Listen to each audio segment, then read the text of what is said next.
Hello, this is Mark Bertman talking about stroke recovery. It is December 29th, 2023. I hope you had a Merry Christmas. And we had an okay Christmas, but we've had a lot of tragedies in our lives lately, but nothing to do with stroke. But I did come up with some new information. I had done a video about me having another stroke, but it turns out I don't think it was a stroke. It was a seizure, what we call a partial aware seizure. I was wide awake during it, had a terrible headache, some weakness on my affected side, the left side. My original stroke happened on the right parietal, affecting my left side. And that is a manifestation of a partial aware seizure. So, no driving for 6 months after a seizure, and we'll see how it goes. There's medicine available if I want to take it. I did take it, but it made me so sedated I didn't keep taking it since I only have a seizure every now and then, maybe once every 2 months at the most, and then twice a year altogether. So, one thing that manifests when you have a seizure like that is you get a bad headache, confusion, and I couldn't find my way into my house, which I described in the last video. And there's manifestations on the affected side. My affected side is this side, is my left side, but I can still move it. But at the time of the seizure, I had trouble moving it, so I thought it was another stroke. So it's very interesting. I also went over my MRIs from the past with my neurologist at Memphis at the VA hospital. And my brain kind of looked like Swiss cheese, which made me wonder how I'm still doing anything. But I had a big hole in my brain from a first incident, and we don't know for sure whether it's a headache or a stroke manifestation altogether, although I do believe I did have a stroke ultimately in 2021. But the seizures are another issue. But I have not had any more issues related to seizures, but I have to be aware of the possibility.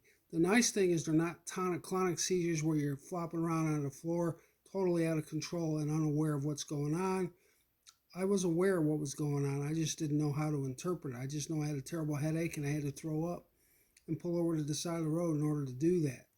So anyway, that's the reason I'm not really weakened by this event. I still limp somewhat, but I can still move my left hand, I can still walk, and I still go bowling.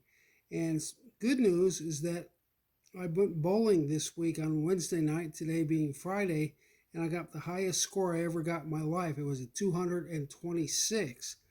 I still don't know how I got it. I don't know how I got 8 strikes in one game, but I did. And I'm happy about that. And I don't know if that was just a weird occurrence or whether that's going to be a new trend that I'm a better bowler than I used to be. But my wife Allison videoed me bowling that night, and the thing I noticed is that I'm still limping pretty good, but I still managed to put that ball down the middle. But anyway, one of the topics we're going to go over is brain training. I was asked by the occupational therapist to research that.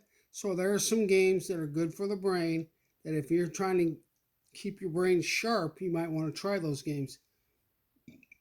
I tell you, I just started playing a lot of chess in April, and what did happen right after this manifestation, which we thought was a stroke?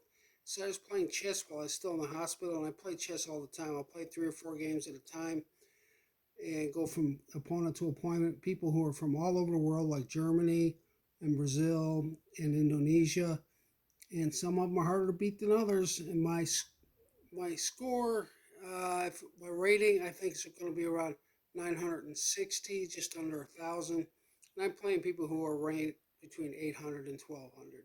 But other things you can do, there's a new game called Wordle, which I have played before, where it gives you the first two letters of the word, and then you start building guesses. You got 5 guesses to guess the correct word. That's supposed to be good for the brain. If you want to play games like Scrabble, there's a computer version of Battleship, and I like to play poker. And one of the games is Omaha, where you have to figure out the odds of getting the hand that will win versus the expense of calling a bet. And you want to be over 33% chance of winning. Then you put $20 in a pot, and if the pot's over $60, that's a winning proposition. So it just depends, but it is good for the brain to have a hobby that involves gaming. So gaming is good for you. Now we've had some weird tragedies in our life, nothing that we can't recover from. My wife Allison had a car accident where she got hit hard by another vehicle that was just racing through town, and they totaled out her car, but she's okay. We also had an interesting event on Friday before Christmas where we had a little fire that I lit a fire in the driveway, and this is not to be blamed. We're not blaming my brain damage on that because Allison was there too. We tried to put the fire out with the hose, but the pipe had a there was a broken pipe, so we couldn't put no water in the fire. So the pasture started going up, and we had to call the local fire department. But they came out and they put it out, and we were able to keep a car from blowing up and able to prevent the trailer from becoming consumed by fire. Actually, the broken pipe, I think, prevented the fire from getting to the trailer. But we were able to control everything and prevent a major loss, damage of property. But anyway, keep those games in mind. Keep your brain active if you're wondering how to keep your brain going. Games can help, and there's a lot of games. Now, I like to play Candy Crush. I don't know if that's so good, but that's what I play a lot of too.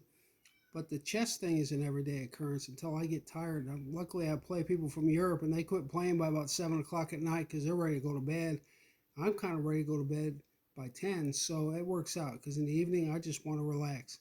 But anyway, thanks for tuning in. I'm Mark Bertman talking about stroke recovery, and I hope y'all have a happy new year. Make a good New Year's resolution to keep using your hand or whatever affected size because you got to use it or lose it. So I'm going to say goodbye with my left hand because it's still working.